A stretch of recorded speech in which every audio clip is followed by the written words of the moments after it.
Hello, everyone. It's lovely to be here. It's great to see so many of you. I see there are some people who have, so I'm speaking to you from London, and I see there are some people who are quite close to me, and then there are others who are quite a long way away, as far away as Uganda, apparently. It's a real honor to be here. I'm a big fan of Forest School. I have been ever since I pretty much first heard about it. And I'm happy to fly the flag for Forest School approaches as part of my belief in the value of children's outdoor play, children's outdoor learning, and what I call children's everyday freedoms. So those of you who don't know me, I'm not a practitioner. So in fact, I have almost no relevant qualifications for what I do at all. I'm not a trained teacher, but I do, have some views and I've written about education and learning. Likewise, I'm not a planner or designer, but I've written some things about children's or child-friendly planning and design and making towns and cities work better for children. So I'm not really an expert in a conventional sense of the word, but I like to think, and I hope that what I can bring to the table is a kind of being somebody who can help navigate through some sometimes tricky territory and be something of a kind of conceptual guide. Well, you can have a chance to see how well I succeed at that towards the end of the evening, but I'm going to speak for about 40 minutes, 45 maybe, and then we're just going to open it up for questions.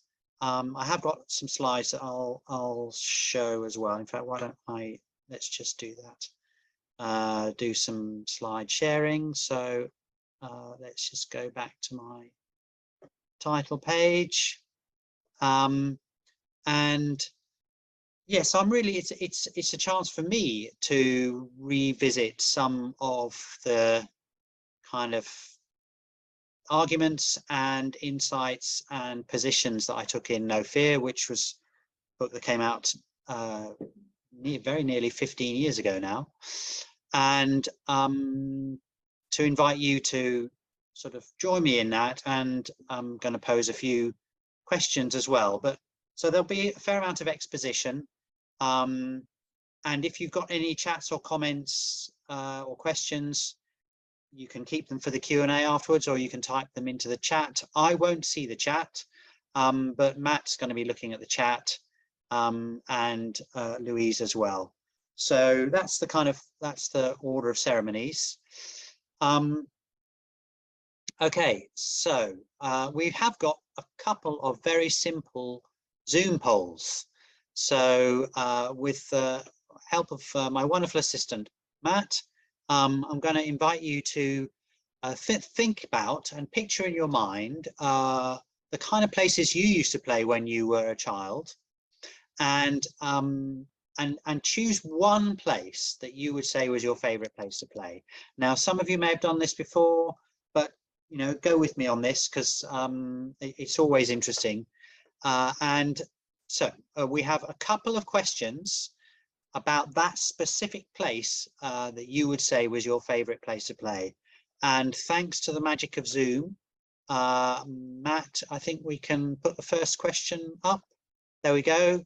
So, was your favorite place to play indoors or outdoors? Okay, and we've got a bunch of people who are replying, and we've so far got on my screen around about 40, 45. That's quite exciting. It's a bit like I don't know, some kind of bidding war, but anyway, so I'm looking at the results, and I'm seeing about 96% of people saying outdoors, 6%, 94% saying indoors. Now, I'm going to go to the second question first before because in a way I want to kind of pull out some points about both questions, but I think we can see a broad trend there, a consistent pattern with a few exceptions. So let's go to the second poll now, if we can, Matt, and it's the same basic idea. I'm going to ask you again to think about that place that you were just picturing in your mind, only this time I want you to tell me if the place that you were picturing was supervised or unsupervised. And again, fairly straightforward set of choices, and again I think we can see a fairly similar pattern of answers. Now okay, so the vast majority of you, it is clear that your favorite place to play is somewhere that's outdoors and not under the supervision of adults. And I do this exercise a lot, and you may use it as well, or you may have seen me use it. And one of the reasons I keep coming back to it is that I think it's a really fruitful starting point for thinking about and getting adults into conversations about why risk and adventure and uncertainty matter in children's learning. So I'll just unpack that a little.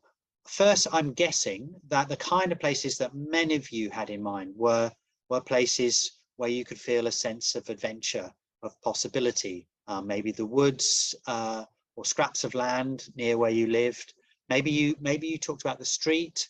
I'm guessing not many of you will have talked about playgrounds. I'll be interested to hear if anyone did. And so you might be thinking, well, you're a group of outdoorsy types. It's not exactly a representative sample. Well, I've do this set of questions, and I've been using them for 10 or 15 years now with people from all walks of life and from 5 continents, and almost without exception, the answers people give to those 2 questions are the answers that most of you gave. I'm just going to get rid of that poll there. And so I think what this tells us is about something about children's appetite for experience, that the young of our species they want to get to grips with the world around them. They want to kind of figure out how stuff works, what's around them, what engages them, what they can do, what they're capable of, and that appetite, I think, is just as strong for children today as it has always been. Now, it is true that the world is a different place today. I'm going to kind of come on to that, but and I also want to be clear that I know the nostalgia bell is ringing quite loudly, and I'm not saying that our job is to somehow turn the clock back, or that there was some golden age of childhood. And I think, again, if you're using these sorts of exercises in your own conversations and discussions, then I think it's important to be clear about that it's about that what does a good enough childhood look like, and what's a good diet of childhood experience. And in the same way that we now think about a food diet and think about how it needs to be balanced and have a good mix of different types of food groups, well, I think the same is true of experiences, and that children need a varied and balanced diet of childhood experience. So there we go. This is the structure of the talk. I'm going to say a bit more about the context in children's lives today. I'm going to revisit some of the key messages in No Fear, and in particular then move on to risk benefit assessment as a process, RBA, which I'm hoping many of you will be familiar with. A few reflections on that, and if you like, where the debate on risk and outdoor learning and play has got to, and then some questions at the end. So that's the pattern. So I think I've hinted at it already, but I think one of the things that's true about childhood as a life stage is that it's a kind of journey. I know that's an overworked metaphor these days, but I think it's helpful when thinking about children, that what I'm getting at and what these images are trying to capture is that when children are born, they're almost entirely helpless and dependent upon adults for their most basic needs. and that as children grow up and go through childhood, they gradually take on a more responsibility for what they do on a day-to-day, minute-by-minute basis. And so what you could say is that childhood involves a gradual transfer of risk management responsibilities from adults to children. And that's almost unavoidable, right? We all, you know, there's a point in almost all of our lives as we grow up that we take on some everyday autonomy, and we don't have a grown-up around telling us exactly when and where and how to do things. And so that journey, I argue and suggest, is best done in a series of gradual steps as children grow up, and that none of those steps are too great and ask too much and ask children to make too big a leap from what they know and understand and are competent and confident in to what is unknown or less, that they're less well prepared for. So again, I think that's a way into thinking about risk and uncertainty, is about helping in that gradual spreading of children's wings that this set of images is trying to capture. So if we think about how childhood has been changing,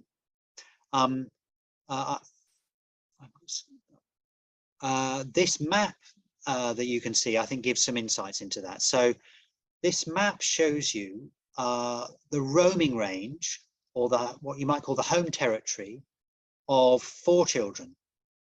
But they happen to be 4 children who are they're all 8 years old, or at least the map is about when they were all 8 years old, but they were in 4 generations of the same family who all lived in the same city.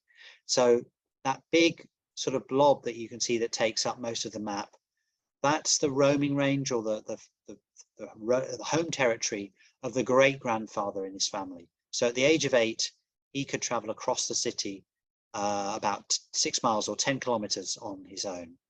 And then you can see how the circles shrink until you get to the son in the family today at the age of 8. He's actually allowed to get to the end of his street, which is more everyday freedom than most children of that age. So what this image encapsulates is what I call the shrinking horizons of childhood. And there are complex reasons behind why this is happening, but 2 that I want to pull out and really been the focus of my work. And if you've heard me talk before, you will have probably seen me use this map, because this map kind of captures what gets me out of bed in the mornings, and reflecting on it and reflecting on how we as adults should respond to it. So the 2 key factors that I think are important here is, firstly, the physical form, human habitats in which we bring up children, and in particular the growth of dominance of the car, but also other factors about urban design and planning have made it harder for children to get around, and harder for parents and caregivers to give them that permission. And then the second factor that I think has emerged is a growing anxiety about harm to children and harm by children. So this is, you know, risk aversion in its many and varied forms. And tonight I'm going to, of course, focus mainly on that second factor, and the knotty issue of risk. So as an indication, I think, of the extent to which we've become anxious about children, I want you to reflect on these 2 innocent-looking items. And you know, I should have done another poll here, but what I'm going to do is I'm just going to ask you, and in the chat, can you type the word yes if you've ever worked in a setting where the use of egg boxes and toilet roll holders has been banned? Okay, so I'm not going to be able to see the answers to those chat questions, but Matt, in a few seconds or a minute or so, feel free to give me a sense of how many yeses we've got coming through. So the question again, have you yourself worked in a setting where the use of these items has been banned? And I can see, actually, maybe I can have a look at the chat. Let's just see. Okay, there's some no's, but there's some yeses as well. Good, I can see the chat, but now I'm going to have to scrap it because otherwise I can't see my slides, and maybe you can't either. But I'm guessing there was a good 10, maybe more people who said yes. Now so that's, you know, getting upwards of a fifth or a quarter of you. So the myth busting fact here is that no credible organization has ever said that you can't use egg boxes and toilet rolls in educational context. And as you can see from this slide here, it was the myth of the month for the health and safety executives when they used to run myth of the month segments on their website. This is now nearly 15 years ago, just before my book came out, actually. So it's not changed, it's still the same, but a large proportion of educators have worked in settings where that's the case. And so it's an indication of how wide-ranging and kind of free-floating our anxiety about children is, that it's almost like there's this sort of weird, I don't know, Chinese whispers or you know, misinformation campaign going on, because, you know, anybody who wanted to in 10 or 15 seconds could do a search on this and find out that it's a myth. So that should give us pause for thought. Just in terms of context, so far I've really been talking about what you might call children's spatial lives and how the children's spatial horizons have shrunk. But the same is true if you think not in terms of space, but in terms of time, and the time in children's daily lives where they have some control over what they can do. So what you're looking at here is a wonderful data set from Ed Baines and Peter Blatchford, who are two researchers at the Institute of Education, who've now got 4 lots of data from more or less representative samples of schools where they ask them about their policies on and practice on break time and playtime.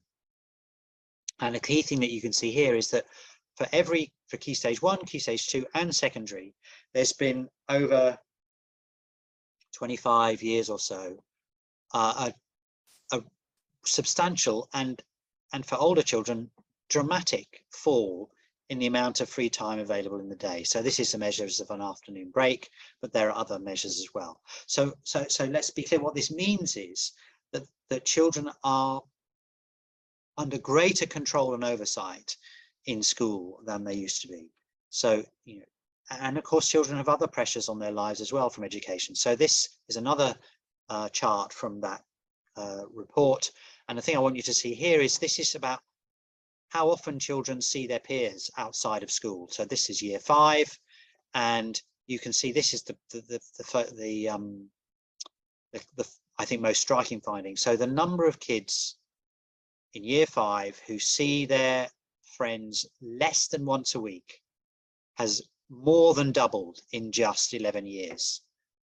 Okay, and you know, another indication of that sort of how the diet of childhood experience has been narrowed in children's lives, and we know how important peers and friendships are, surely now as a result of what we've all been through over the last 2.5 years or so.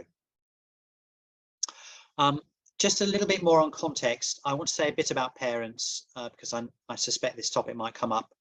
And when I give talks or write, one of the things that I often get is, oh, it's parents today, they're just so paranoid, aren't they?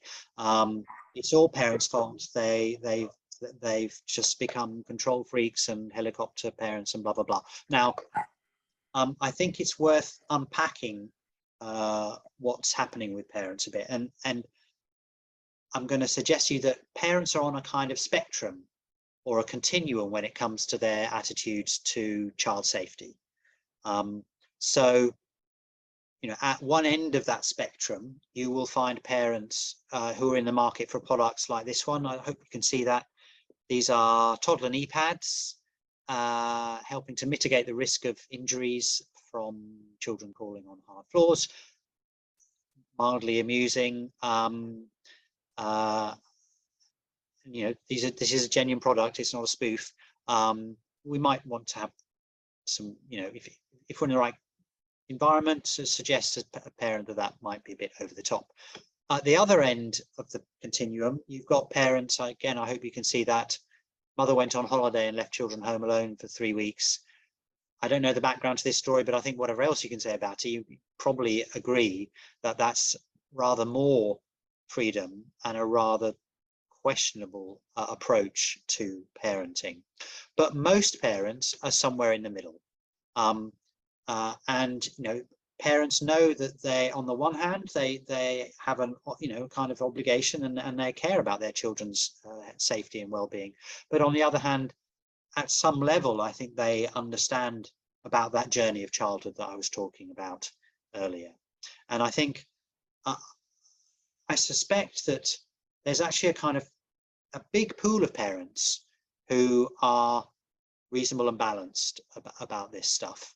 And in a way, the problem with parents for practitioners and people managing settings and services and delivering services, it's about the parents at this end of the continuum. It's about the anxious and vocal parent. And how do you respond to the parent who says, what do you mean you're going to let children use knives? Or how come my child fell out of that tree and bruised their leg? What's that about? So I think the challenge of getting understanding and dialogue and hopefully support from parents, it is about thinking about your communication, particularly with those parents at the more anxious end of the spectrum in mind. And I think one of the ways of thinking about that, I'll come back to this later, is in terms of that diet of experience and what you believe is a good range of childhood experiences, okay, and that ultimately you stand by experiences where children are allowed to engage with and encounter uncertainty, and that you know, I think settings, I know settings that I've been on to who've been quite clear with parents that is not negotiable. You know, that part of, if you like, signing up to your child coming to a particular setting or program is that you as a parent understand. I don't mean sign up in a legal sense, I mean that parents understand the pedagogy and the beliefs and values that underlie an approach. Okay, last bit of context, and this is about the law. Okay, so this is about litigation in particular, and fear of litigation. Now, I think, again, with a bit more time, we could have had an actual poll, but we're not going to have a poll. I'm just going to invite you to just think for yourself how much, in hard cash terms, how much money the average school pays out every year for claims relating to outdoor learning. So this is sort of trips and excursions, including forest school. It's not about playground accidents, that's a different category. It's about, you know, what you might call learning outside the classroom. So the answer is about £5 a year. Okay, so for the vast majority of schools, actually that means zero. I'm not saying that there are never outdoor claims. Clearly the figure is above zero, but it's not enormous.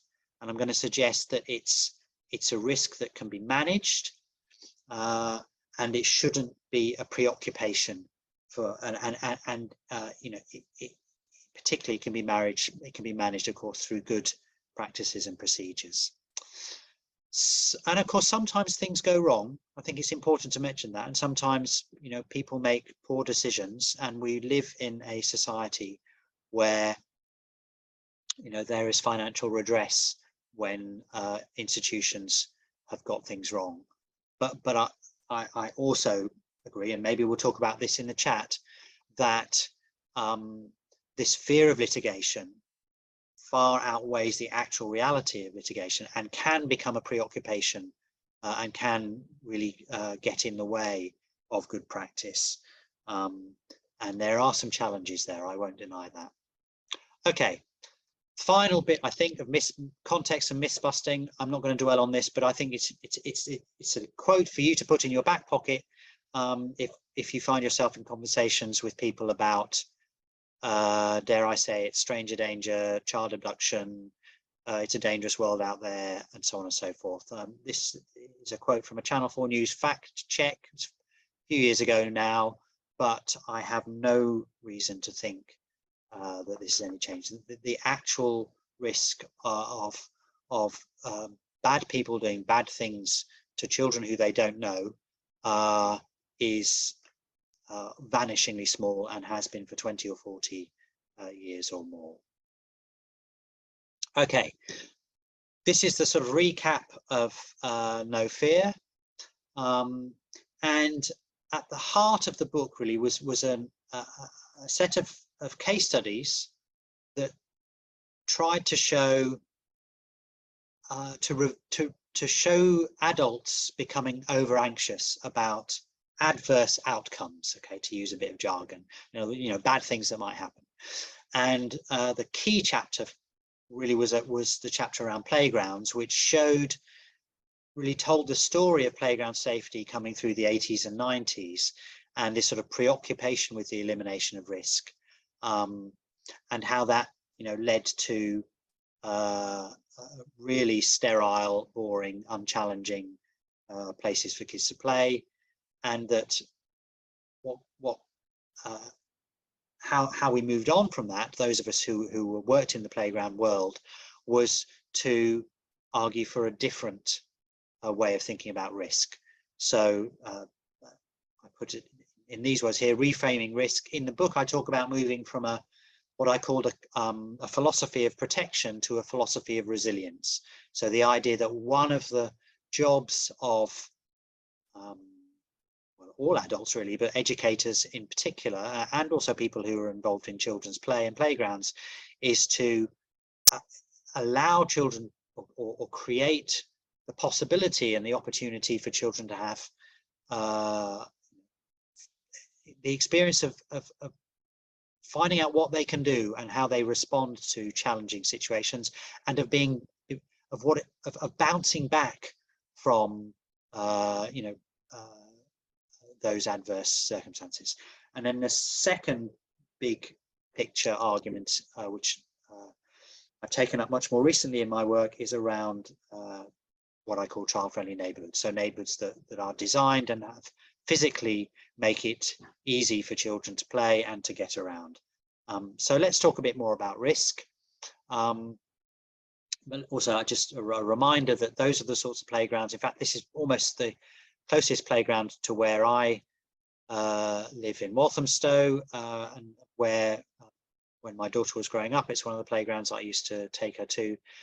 It's probably built in the mid-90s. I hope you agree it's not the most inspiring place, although there are worse. Thankfully, it's a lot better now. But by contrast, here's another playground that is not so far from me in the Olympic Park in Stratford. So this is Tumbling Bay. It's an unsupervised public play area, and it really does look just. In fact, this is a small part of it. Looks just as challenging as you can see there from the image.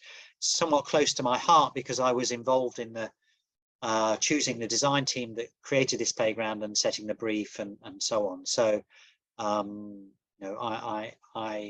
proud of that sort of manifestation of a different approach, but it's by no means the only public playground that I could have chosen that shows you the the extent to which we've moved on in the playground world from that zero risk mindset. And the key to that move, and I hope something that, as I say, many of you are familiar with, is risk benefit assessment. So let's just rehearse what the heart of RBA is. Okay, and risk benefit assessment is was created to be a game changer from conventional risk assessment. So in a conventional risk assessment, at its simplest, what you're in the game of doing is identifying hazards, things that can do harm, and controlling those hazards so that they're less likely to do harm. So it's a risk reduction model. And as I'm sure you know, in a risk benefit assessment, it's a different model. The model is that we bring together thinking about risks and thinking about benefits in a single judgment. And firstly, we make explicit our thinking about benefits, and including, crucially, the benefits that arise because of the experience of risk, and that's made visible in the decisions and the judgments. So we can get into the details, but at the heart of risk benefit assessment is that act of bringing together in a single judgment, thinking about risks, thinking about benefits, and in doing so, making explicit our thinking about why it is that we should be allowing children to be in a situation where they are encountering risks. And when I'm talking with lay people about this and want to bring out this difference, I find it helpful to talk about a wobbly bridge. And in simple terms, you can see a picture of a wobbly bridge here in a playground. Now, if you were a health and safety inspector and you were inspecting a factory and you found a wobbly bridge, you would almost certainly mark that down as in need of mitigation. Okay, there's no good reason why you should have a wobbly bridge in a factory.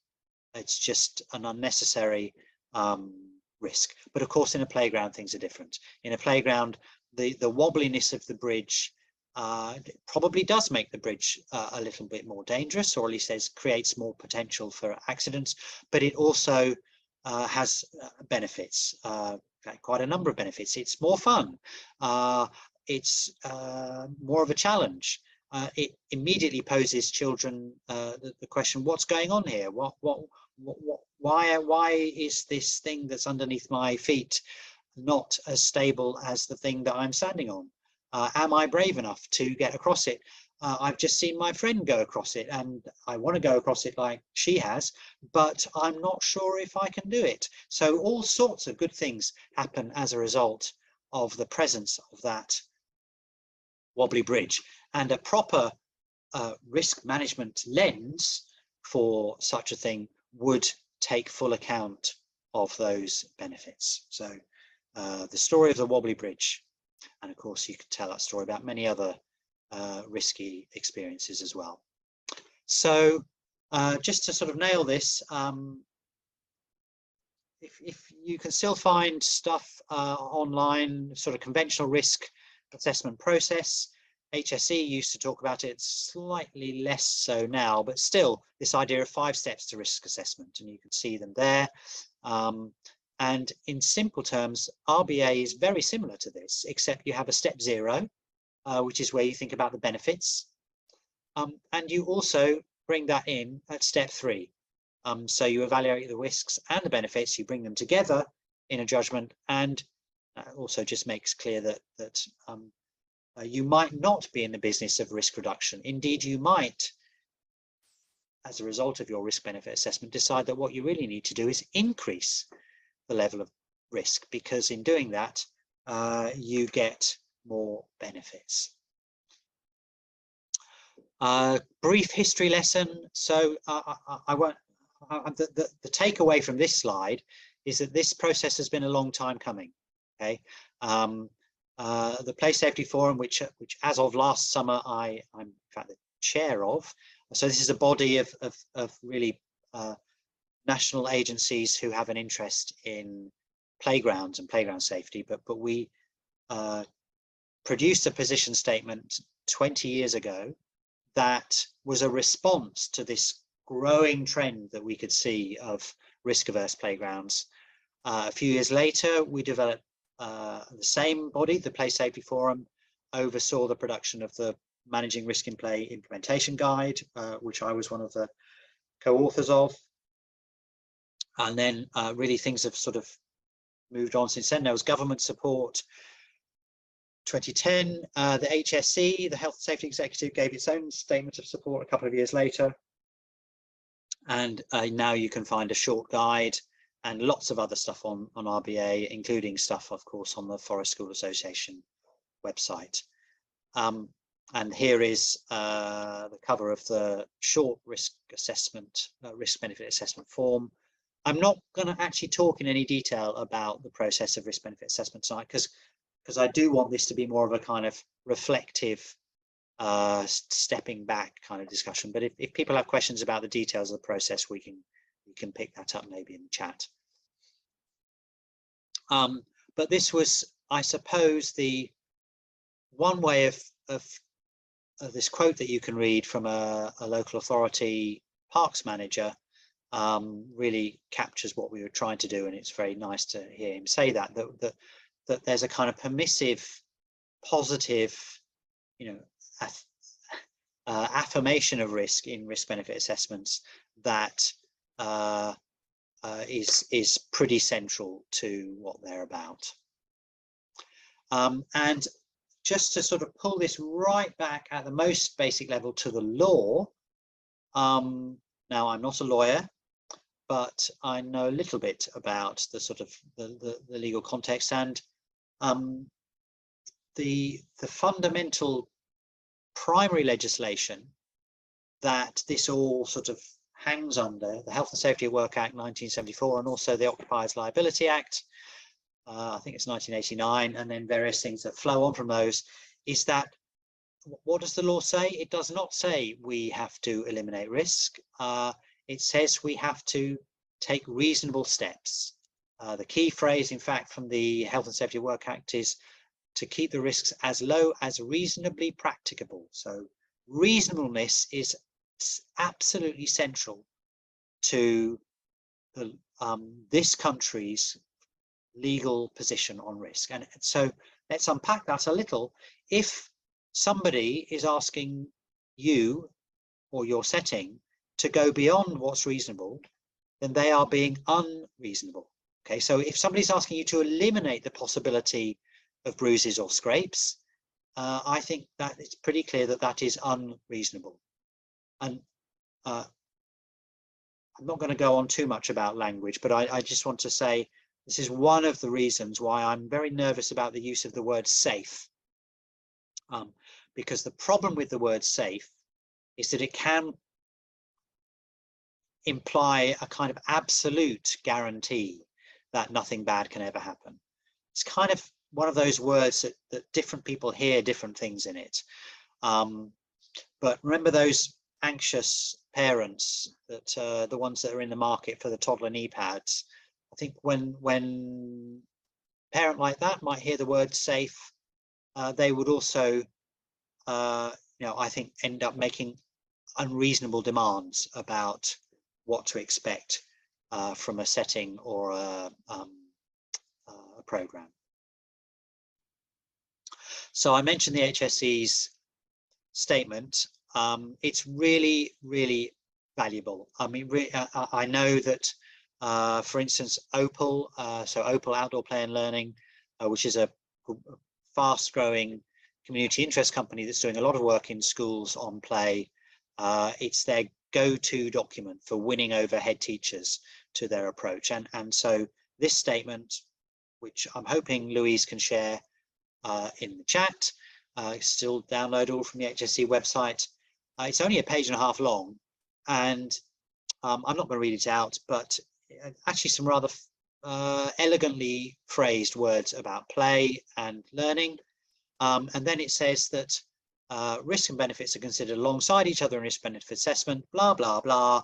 HSE supports this guidance on risk benefit assessment as a sensible approach to risk management.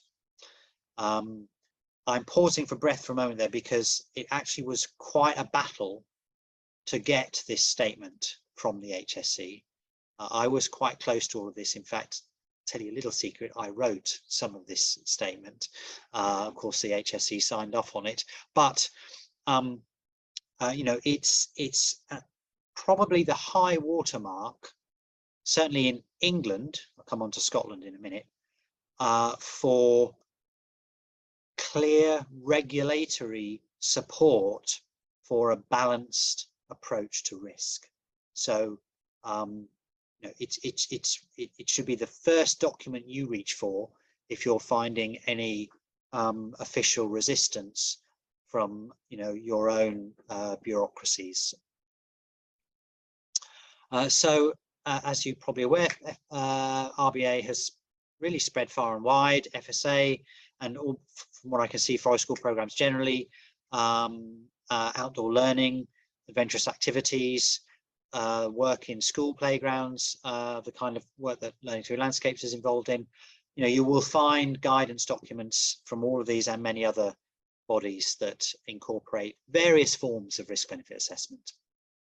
There are a range of people and agencies who've given their support. I've mentioned some of them already, but just the two women that you can see. Sally Davis, former Chief Medical Officer, said some very strong things about risk and resilience a few years ago in her annual report. Amanda Spielman, the previous Chief Inspector of Ofsted, also there are some great quotes you can find online from her about risk. Even the UN Committee on the Rights of the Child has said positive things about risk, and so has the Care Inspectorate. So a couple of quotes. The Care Inspectorate, so this is, if you're not familiar with it, this is kind of the Scottish equivalent of Ofsted. It's slightly different. It has a broader responsibility beyond education, but it does have responsibility for early years and out of school childcare, amongst other things. And it's very explicitly rejecting what it calls a deficit model that takes a risk-averse approach and moving to risk benefit. And finally, in terms of authorities, quote from a general comment from the UN Committee on the Rights of the Child. So this is every so often the UN Committee, international grouping of the great and the good, who are you know, taking a children's rights lens to different topics. It produced a comment on children's play and leisure 9 years ago, and again talked about a balanced approach being needed. And if you just want to look a bit further afield, sometimes have contact with international bodies. Play Australia, the peak body for championing outdoor play down under, has produced guidance that's where risk benefit is at the heart of it. And likewise in Canada, gosh,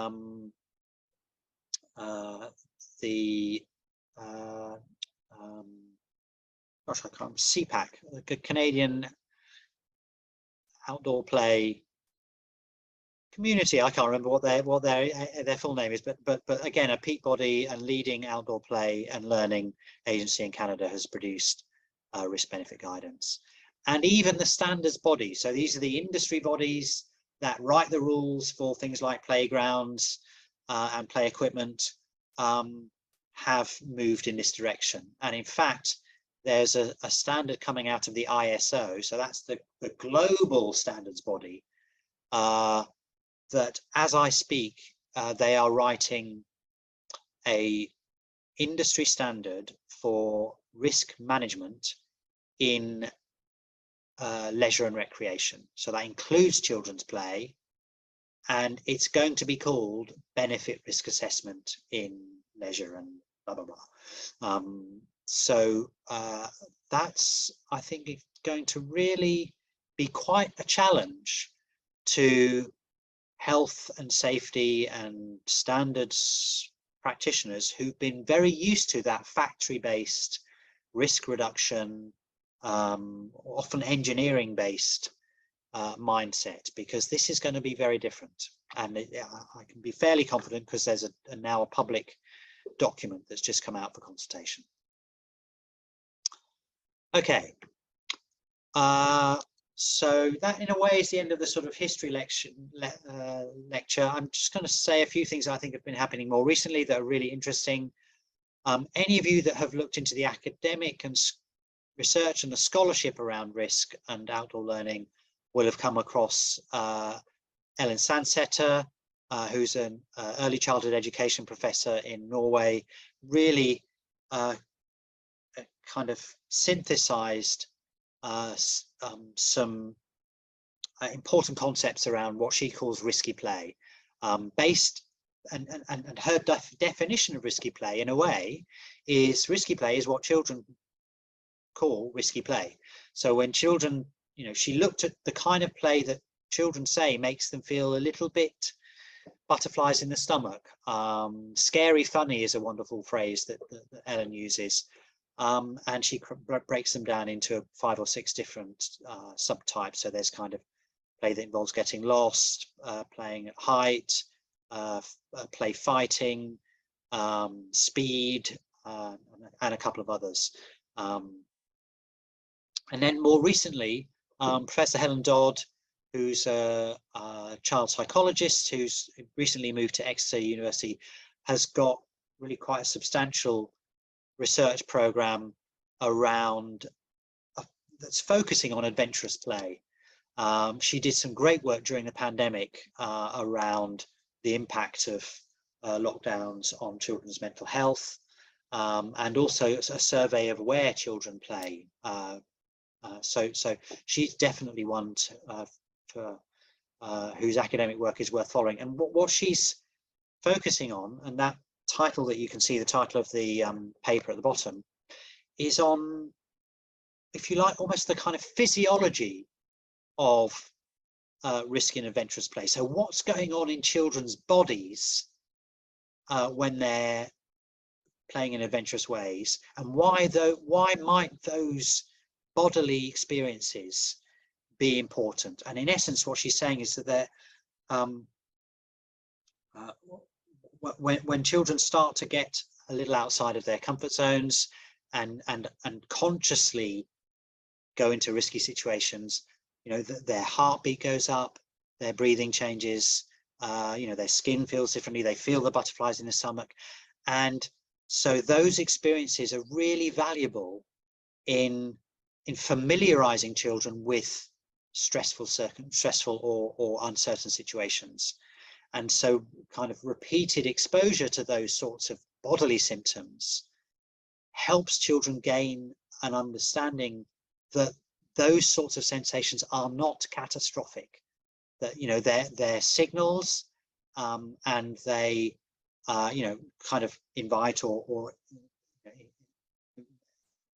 move children towards certain kinds of responses, but they are copable with, and indeed they are part of what it means to cope with uncertainty. So really interesting to follow her work, which will be unfolding over the next few years. I'm approaching the end of the talk, but a few years ago I went to a elementary school in Toronto in Canada, and the school was pretty, in many ways, quite typical, in a suburban mixed sort of, ethnically mixed, socially mixed part of the city, but it had a principal who was very committed to outdoor learning, and so somebody tipped me off about the place, so I went to visit and got to talking with some of the educators there, and we were talking really about what did it look like, how did they put into practice the sort of a pedagogical approach that valued uncertainty and risk in children's play. And they told me about a technique that they call the 17-second rule. And what is the 17-second rule, I hear you ask? Okay, here is the 17-second rule. and it's a rule for those educators. And the rule says, if I see a child who seems to be in some difficulty, or maybe has fallen over or has got into an argument, I don't step in at the first sign of struggling or of trouble. I wait. And in fact, I wait for 17 seconds. Now, 17 seconds is quite a long time. I don't actually have a watch on me. I'm just checking the time, but I won't labour the point, but it's a long time. Now, of course, it's not literally a rule, and it's also not a universal rule, but it's a rule of thumb. And of course, I'm sure you can see what it has the effect of doing.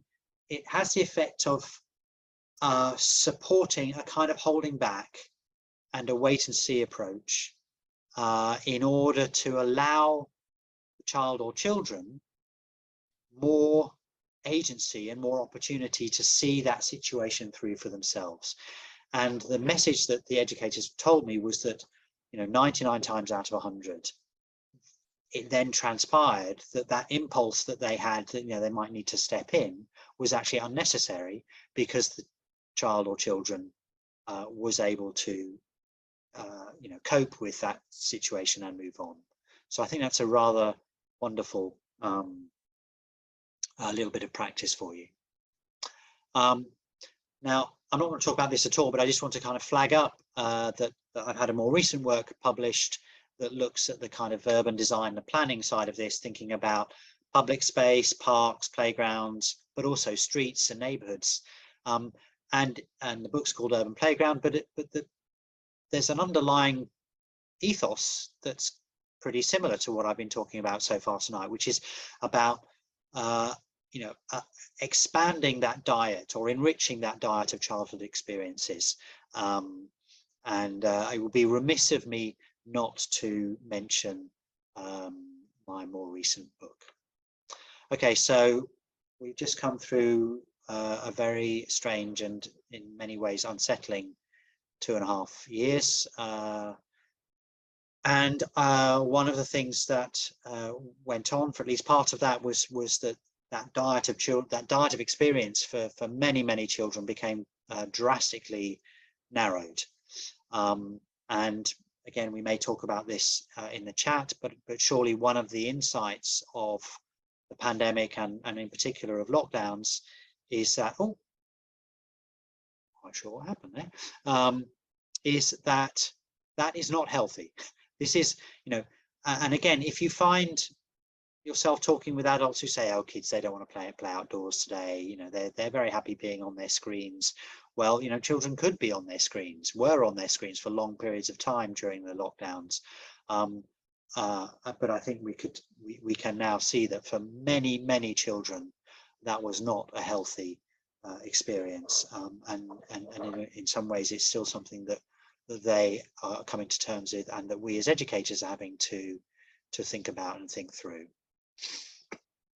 I'm also not going to talk very much about screens and technology in children's digital lives, except to say that I've had a little bit of contact in the last few years with people who are working around children's digital worlds and digital lives. In particular, Professor Sonia Livingston, who's based at the LSE, who really is a global leader and takes a rights-based approach to thinking about children technology. And she and others have formed a lobbying group called the 5 Rights Foundation. And I'm really not quite sure what's happening with my slides there, moving of their own accord. Anyway, we're nearly here. Just to nail the point about the digital world, Sonia and her team are making the case that in the digital universe, what is needed, as in the real world, is a balanced approach, a risk-benefit approach.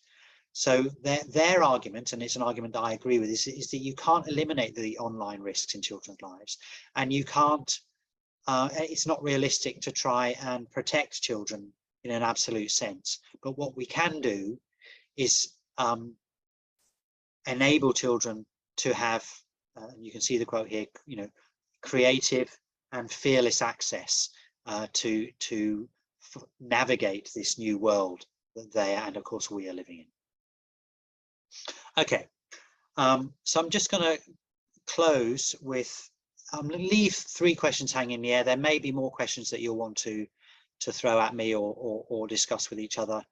I think it's really interesting to think about culture. And as I said at the start, I'm not very close to practice these days. You know, I don't work for long periods of time, or I can go from 1 month to the next without doing paid work with educators. But my sense is that on the one hand, outdoor learning, forest school, other outdoor pedagogies have really been exploding in recent years. But on the other hand, I get a sense that in some schools and settings, they kind of happen over there somewhere. So oh yes, yeah, we do a forest school program, and you know, on Tuesday mornings this happens, and then the rest of the sort of practice and the thinking around children in the school is relatively unchanged. Now, I just think it's worth opening that up a bit and thinking about whether there's more we could do to spread the joy of a balanced approach to risk beyond, you know, the forest school program and into mainstream education. Another provocation is around your actual forms and processes. I think that, and you'll have seen from earlier, that the risk-benefit assessment at its simplest, it isn't a complicated process. It doesn't need to have matrices and numbers and scoring. Of course, you know, I know there is some of that around, but I sometimes get the sense that that actually isn't very helpful. But it can take us down some dog legs, and it can make the process feel more technical and sort of sciencey than it really is, because really this is a matter, risk-benefit assessment is about judgments under uncertainty. It's about doing the best you can in striking that balance where the outcomes are not entirely nailed down. And I think we need to be open and honest about that. And finally, I'm going to invite you to think about that sort of question of how do we get into conversations and dialogues and help parents understand properly what we're about. And just as an example of that, going back to this school in Toronto, the principal of that school, it was really interesting talking to her about her approach. And she told me that when she has conversations with parents who are a bit anxious or unsure about their outdoor learning, what she says is, look, one of the things we're in the business of doing here in this school is helping children to become responsible people. And we think that's something that you should want as well. So when do you want that process to start? The process of helping a child become a responsible and competent, confident, capable person. Do you want it to start now, or in the 2nd grade, it's in Canada, remember, or the 8th grade, or year 13, or when they're walking down the aisle, or they're driving a car? You know, when do you want this to start? Because we think it should start now. And I think that was a really eloquent way of getting parents, those that, as I said, I think minority of parents who are not quite sure about all this, a bit more on side. So there you go. That's my closing slide. I think I probably have spoken for a bit longer than I thought. Now the message here is partly a message, you know, about children and their learning, and the value of enabling children to get out of, you know, what's straightforward and familiar and thus a bit boring. But I think it's also an invitation to you and your setting to do the same thing. That, you know, and I'm sure many of you are doing this, but I just want to kind of bring it back to this is not just about children feeling that sort of slightly prickly, you know, hairs on the back of the neck. I think that that's a valuable, in a way, a sort of a marker of success if you sometimes feel that in your practice. So thank you very much. I look forward to hearing any reactions. Thank you so much, Tim. That's amazing. Those of you that need to pop off at 9 o'clock because of various reasons, thank you very much for for coming. If you have got any questions or anything that you want to discuss or respond to in what Tim has said, then please do pop them in the chat, and we'll go through and we can answer those or have discussions about those as we go. Great. I'm having a quick scroll through the chat. Amanda, you are right. That was indeed Wimbledon Common, and that I'm just going to share another anecdote while if people are kind of gathering their thoughts and thinking about any questions or reactions. So that was Randolph Beresford Centre, which is in West London, and they take their kids out. They've got a very well established and I think really impressive, or they did have impressive forest school program. And I went to visit them a couple of times some years ago now, and Jo Scone was the forest school leader there, and I last heard from her a few years ago, but I sometimes use a video clip. I can only use it when I'm actually, in a private workshop. I can't share the video clip publicly, but there's a wonderful sequence where there are three girls. They're in the woods, so they've gone right into the woods in Wimbledon Common, and there's a fallen tree across a ditch. And the video clip, it's only about a minute long, and you see, firstly, you see quite a group of 4-year-old children clearing away the brash and making it possible to shimmy across the tree trunk. And then you see 3 girls going across, or starting to go across, and the 2 girls at the front go across and get to the other side, and the girl at the back bails out. She gets scared. You can really see it in her face that she gets, she thinks I am frightened here, and I need to, take myself out of this situation. And it's a wonderful clip for bringing home that some of the stuff that I think Helen Dodd is talking about around knowing what your own risk thermostat is. We each of us have a different kind of appetite for risk. Some of us on this call will be, in the market for jumping out of planes with parachutes on their back, and those kinds of things. And for other people on this call, may be a bit nervous about the idea of riding a bike. That's fine. That's human nature. But children need to kind of know where their risk thermostat setting is, and nobody can tell them that. They need to find it out from the inside, and to feel what it's like to be in a situation where they don't feel safe, and where they then take action and kind of get themselves into a place of safety. So I think that Wimbledon Common was the cue for me to share with you another really nice piece of practice. And again, that 2 minutes of the kids, it's actually longer than that, so they've edited it a little bit. For the whole of that video clip, the educators don't say a single word to any of the children who are involved in that play and exploration. They don't even say, be careful. And I think that's really good practice, because the educators are alive to the learning that's unfolding. They're reflecting on what the children are getting from the experience, and they're in effect dynamically risk-benefit assessing and reaching the judgment that they actually can just allow this happen because the benefits far outweigh any minimal risks. Okay, I'm seeing a few questions. There's somebody asking about adventure playgrounds.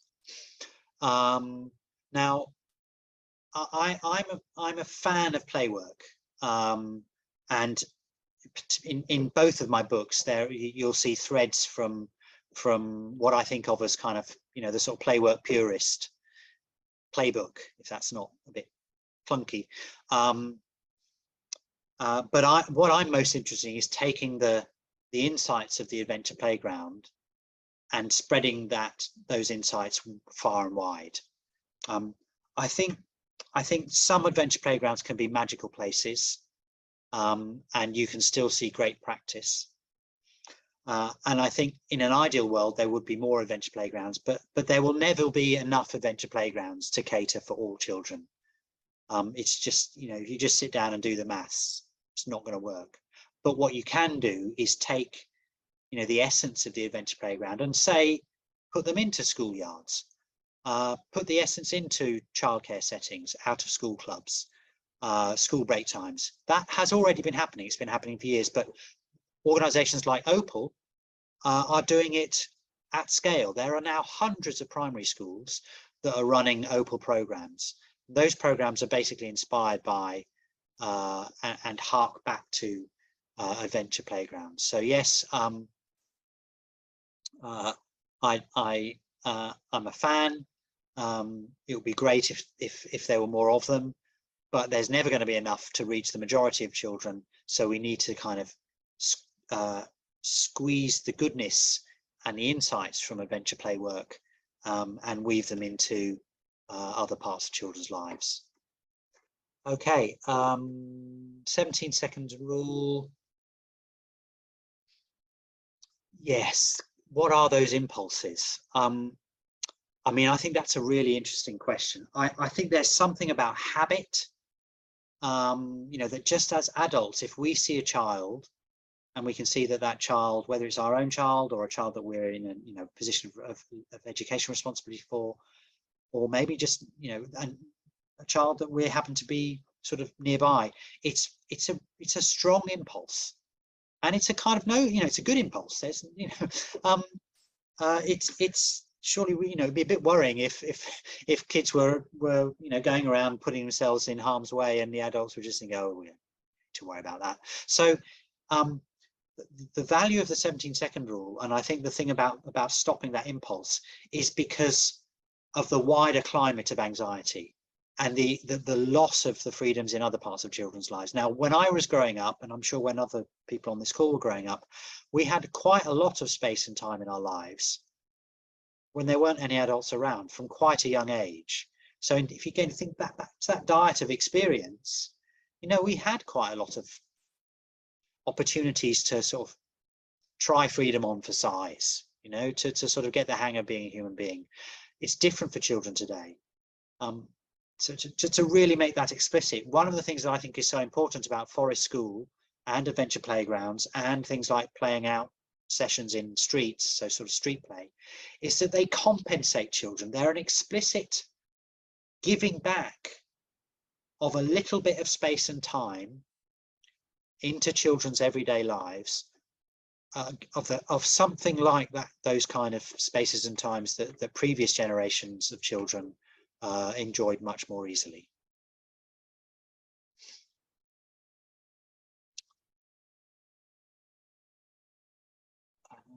There was a really interesting question about insurance companies and insurance. How much does insurance policies and insurance companies play in the perception of risk? Yeah. From Jenny, that was. Yeah, it's a really good question. It's an excellent question. In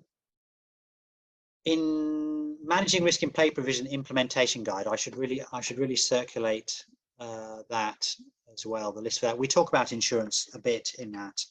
One of the key things about insurance is that it's, from the point of view of the insurer, let me just see if I can find out. There we go. From the point of view of the insurer, and you think about a risk-benefit approach, the insurer is not bothered about the benefits. Okay, the insurance is like a kind of reverse bet. Okay, instead of placing a bet where you get money if you win, if you buy an insurance policy, you're placing a bet so that you don't end up losing. And the insurer wants to take in those premiums and not pay out on any claims. So the insurer has no interest in the beneficial side of that risk equation. Its only concern, their only concern is, can we bring in more in premiums than we pay out in claims? Oh, sorry, I've just sent the link, but I've only sent it to one person. I'm going to send the link to Managing Risk in Play Provision to everybody. You can download it from that page. So, okay, insurance, it means you have to be a bit hard-nosed and a bit, you know, transactional in negotiating insurance. And I know Forest School Association has got some, you know, a handle and a role on this, but it's not always easy, and sometimes settings and practitioners have to club together if the insurance industry is getting a bit, you know, controlling. And this happened a few years ago. I don't know if anyone on the call remembers this, but or was part of it, but there was a flurry around use of ropes, and some insurers were beginning to sort of put in really draconian restrictions around the use of ropes. And I think Julie Mountain might have been involved. I can't now remember who it was, but one of the, you know, leading lights in Forest School sort of just started digging around and found out that it was essentially scaremongering amongst the insurance business. There hadn't been an actual case. It's just that some broker or insurance provider somewhere said, oh my God, what happens if ... That's really scary. We need to put up the premiums. And then eventually, it took a while, but the insurance industry involved in Forest School got around the table with some practitioners and drew up some basic practice around ropes. And so far as I understand it, that solved that problem. Okay. That's actually happened fairly recently as well, Tim. We a couple of months ago that we've had a county council that was insisting that all Forest School providers in their area had 10 million liability insurance. Okay. The generally accepted amount is 5. So we had a couple of our members that messaged and contacted us saying, what can we do? And thankfully the FSA, particularly our CEO Gareth, was able to chat to Birnbeck, that sort of leading light in Forest School insurance, and we managed to word a strongly worded letter to say that isn't the case. Where's the evidence for it? And yeah, so yeah, there are benefits to having. Yeah. And I think collective action with insurers can be really helpful. And I don't want to suggest that insurers are the bad guys here, but they, you know, I think they are in the business of making a profit, but they are also human beings. That exercise that I did at the very start, you know, with asking you all to think about your favorite places to play.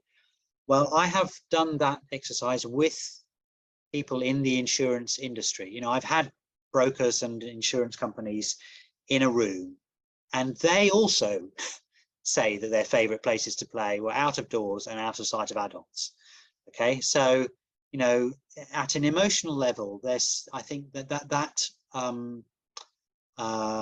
you know, it's not just enough on its own. I mean, sometimes you might need to threaten to take your business elsewhere. So, you know, there's a kind of good cop, bad cop element, I think, to some of this. But certainly FSA, and I know the same thing is true in the adventure activities world, where adventure activity providers came together and tackled the problems they were facing with insurance, because it can be difficult, and it can take time.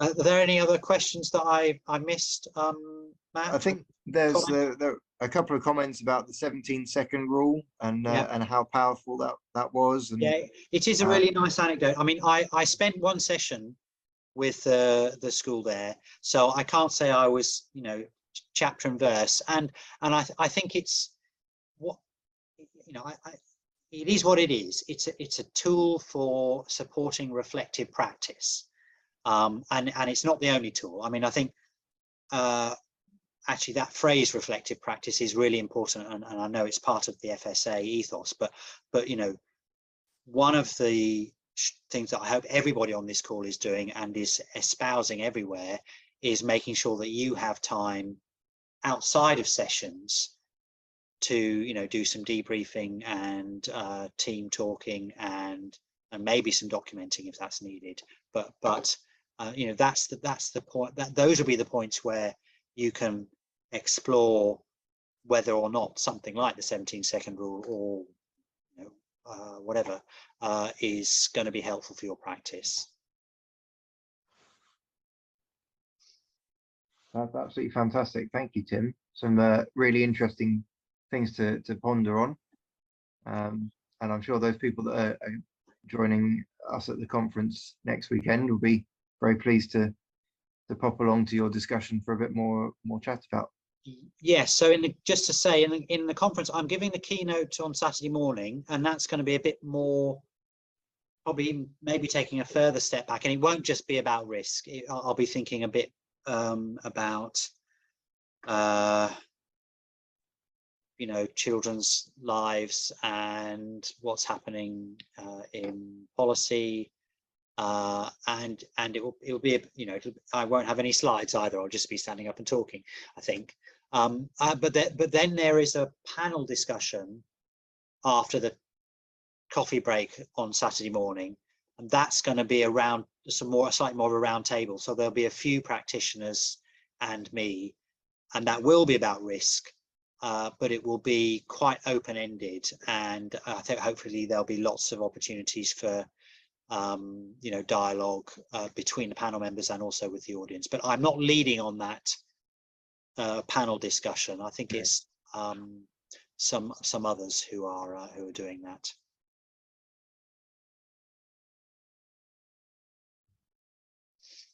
Okay, I'm seeing another insurance anecdote. Yes. Yeah. No children should be climbing trees. No. I hope, Sarah, that you ended up persuading the representative that he could take a slightly less strict approach.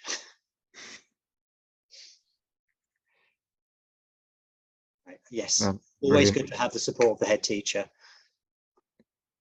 Fantastic. Well, thank you again, Tim, and Okay. thanks for everyone for coming along. And we will see you for the next one